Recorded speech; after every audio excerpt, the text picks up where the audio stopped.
Tafsir Surah Al-Falaq, Surah ke-113, Surat Makkiyah, terdiri dari 5 ayat dan diturunkan setelah Surat Al-Fil. Ahmad meriwayatkan dengan sanadnya bahwa Zir bin Hubaish berkata, "Aku mengatakan kepada Ubay bin Ka'ab bahwa Ibnu Mas'ud radhiyallahu an tidak menulis Al-Mu'awwidhatain dalam mushaf, lalu mengatakan, aku bersaksi bahwa Rasulullah telah memberitahukan kepadaku bahwa Jibril alaihissalam telah mengatakan kepadanya,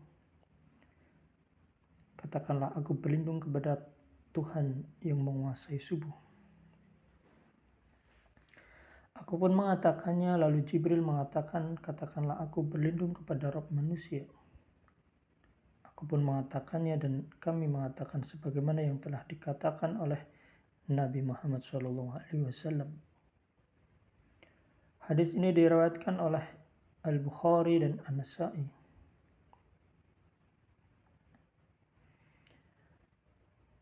Barangkali Ibnu Mas'ud radhiyallahu an tidak mendengarnya dari Nabi Muhammad SAW dan riwayatnya tidak mutawatir.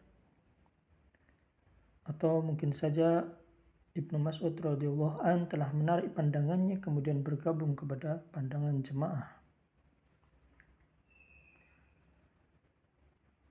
Adapun para sahabat Nabi radhiyallahu anhum, semoga Allah meridai mereka semua, menetapkan 2 surat ini dalam mushaf induk dan mereka mengirimkannya ke seluruh penjuru negeri. Diriwayatkan oleh Muslim dalam sahihnya dari Uqbah bin Amir yang mengatakan bahwa Rasulullah Muhammad SAW bersabda, "Alam tara, tidakkah engkau memperhatikan ayat-ayat unzilat hadhihi lailah yang diturunkan pada malam ini, lam yura misluhunna qat, yang tidak ada ayat yang serupa dengannya, yang belum ada ayat yang serupa dengannya. Qul a'udzu birabbil falaq dan Qul a'udzu birabbin nas."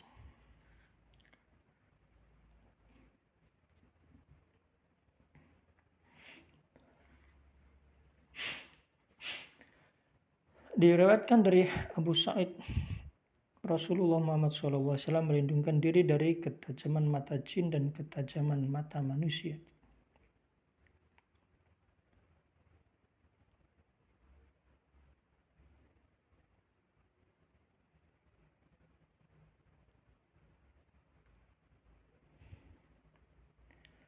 At-Tirmidzi mengatakan bahwa hadis ini hasan sahih. Bismillahirrahmanirrahim. Dengan nama Allah yang Maha Pemurah, lagi Maha Penyayang. Kul, katakanlah, a'udzu, aku berlindung, birabbi, dengan Rabb Tuhan, al-falaq, yang menguasai subuh. Min, dari syarri, kejahatan, ma khalaqa, makhluknya apa yang Allah ciptakan.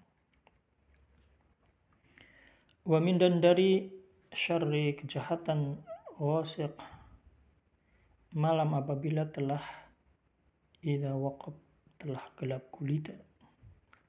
Wa min, dan dari syarri, kejahatan, an-nafasat, wanita-wanita tukang sihir, fil uqad, yang menghembus pada buhul-buhul. Wa min, dan dari syarri, kejahatan, hasidin, orang yang dengki, idza hasad, apabila dia dengki.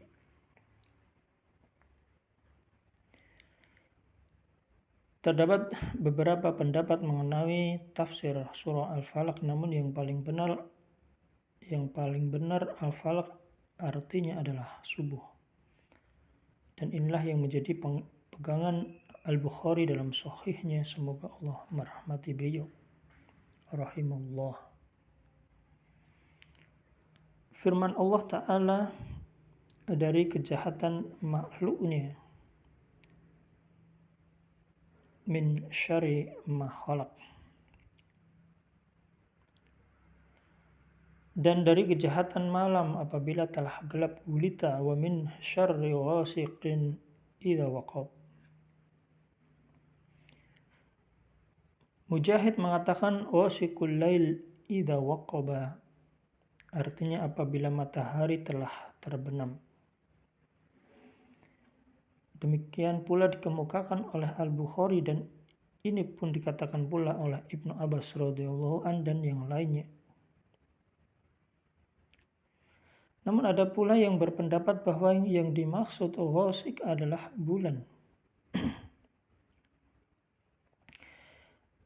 Yang menjadi alasan mereka adalah hadis yang diriwayatkan oleh Ahmad dari Haris bin Abu Salamah yang mengatakan bahwasannya Aisyah radhiyallahu an berkata, Rasulullah Muhammad SAW memegang tanganku lalu memperlihatkan bulan kepadaku ketika terbit. Lalu mengatakan, berlindunglah kepada Allah dari kejahatan bulan apabila terbenam. Hadis yang diriwayatkan oleh An-Nasa'i dan At-Tirmidzi.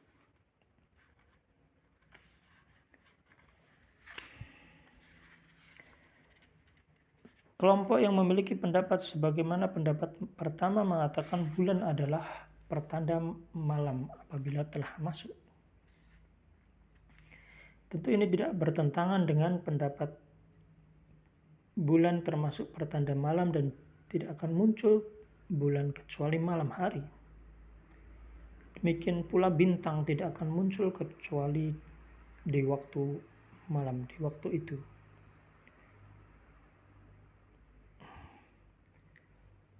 Firman Allah Ta'ala, dan dari kejahatan wanita-wanita tukang sihir yang menghembuskan nafas pada buhul-buhul. Wa min syarri ghasiqin idza waqab wa min syarri naffasati fil 'uqad. Al-Bukhari meriwayatkan dalam bab at-tib dalam sahihnya bahwa Aisyah radhiyallahu an berkata, Rasulullah Muhammad SAW pernah terkena sihir sehingga mengaku mendatangi istri beliau, padahal tidak. Sufyan mengatakan bila keadaannya seperti itu adalah sihir yang hebat. Lalu Rasulullah Muhammad SAW bersabda, wahai Aisyah, apakah engkau mengetahui bahwa Allah telah memfatwakan padaku tentang sesuatu yang kamu tanyakan itu? Telah datang kepadaku dua orang laki-laki, salah satunya duduk pada dekat kepalaku dan satunya lagi duduk di dekat kakiku.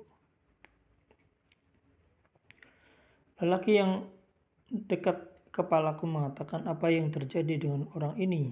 Dijawab oleh yang satunya, terkena sihir. Dia bertanya lagi, siapa yang telah menyihirnya?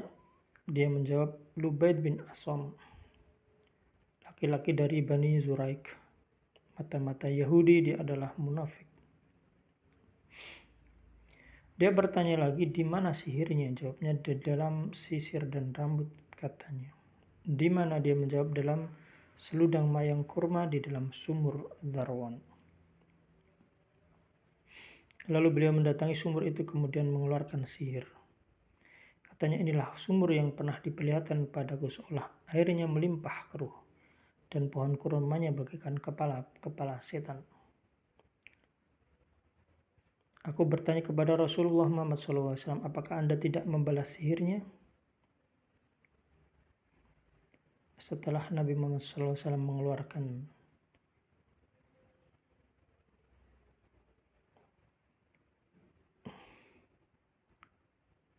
Rasulullah SAW menjawab, adapun Allah telah menyembuhkan aku dan aku tidak suka membalas keburukan kepada seorang manusia. Hadis yang diriwayatkan oleh Ahmad dan Muslim. Dalam tafsirnya, Mufassir Sa'labi mengatakan bahwasanya Ibnu Abbas dan Aisyah radhiyallahu an adalah berkata, ada seorang anak Yahudi menjadi khodam Rasulullah SAW. Namun warga Yahudi mendesaknya supaya mengambil rambut Nabi Muhammad SAW yang berjatuhan dan beberapa gigi sisir beliau. Dan khodam pembantu itu pun melakukannya. Kemudian diberikan pada warga Yahudi dan mereka pun menyihir Nabi Muhammad SAW.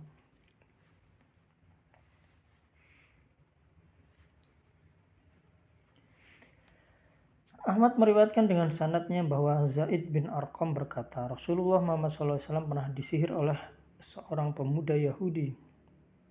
Dan selama beberapa hari Nabi Muhammad SAW mengadukan hal itu. Nabi Muhammad SAW mengatakan, lalu datanglah Jibril dan mengatakan, salah seorang Yahudi telah menyihirmu dan telah membuatkan ikatan untukmu di sumur ini dan ini. Perintahkanlah seseorang untuk pergi ke sana.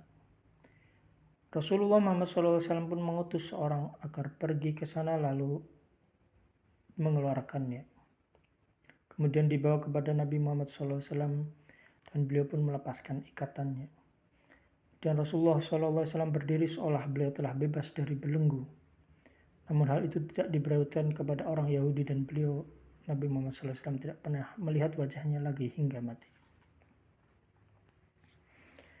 Ibnu Jarir meriwayatkan Jibril datang menemui Nabi Muhammad SAW kemudian berkata, engkau mengeluh wahai Muhammad? Dia menjawab ya.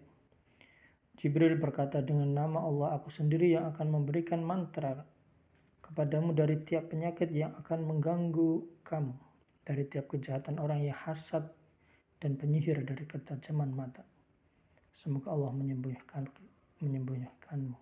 Semoga Allah menyembuhkanmu.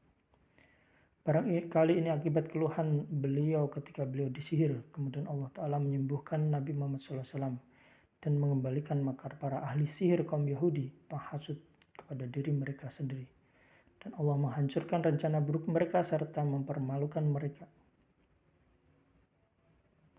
Walaupun demikian Nabi Muhammad SAW tidak pernah menuntut orang yang telah menyihir dirinya itu. Bahkan cukup Allah yang telah menyembuhkan dan memulihkannya. Demikian ringkasan tafsir surah Al-Falaq. Subhanakallahumma bihamdika asyhadu an la ilaha illa anta astaghfiruka wa atubu ilaik.